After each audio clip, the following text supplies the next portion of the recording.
People with addiction disorders, what struggles do they have when they're trying to get sober?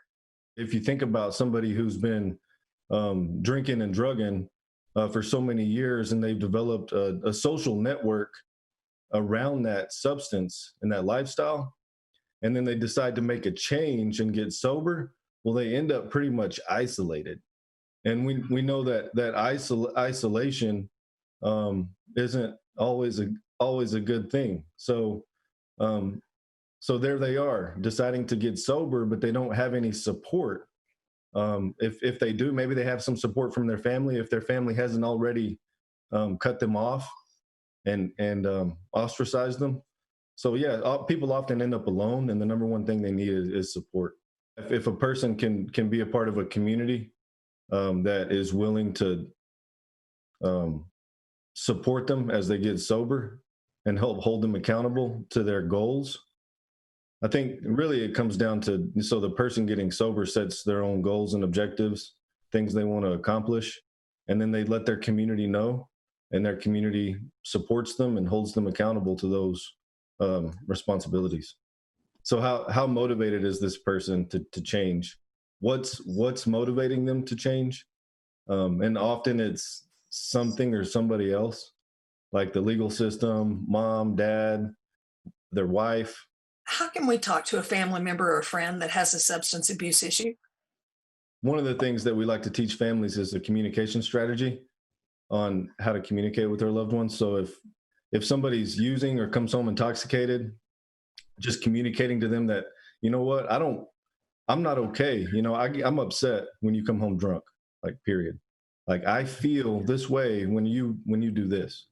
That's a communication formula that's really, really effective. So CAGE, it's 4 letters. The C is cut back.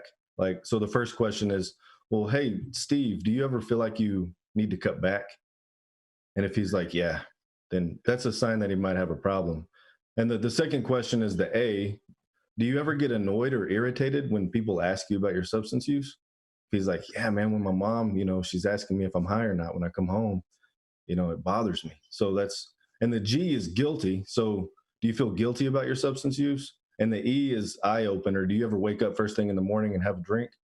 So if a person answers yes to any one of those 4 questions, then they might have a problem. So if a family member can ask those questions and get an honest response, and there's indication that they have a substance use disorder, they should probably reach out to a professional. Talk a little about mindful meditation and how that can help someone who's trying to stay sober.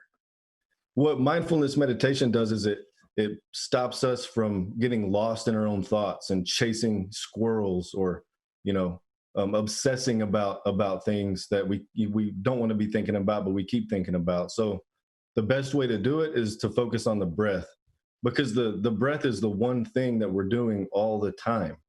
And so I would step into a crowded elevator, and instead of wondering what they're thinking or thinking about what I need to say, or how we're all shoulder to shoulder, I'm thinking about my breath.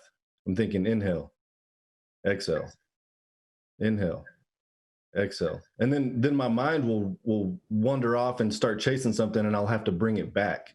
Whoa, you just lost track of your breath. Come back to your breath. So then I come back to the breath.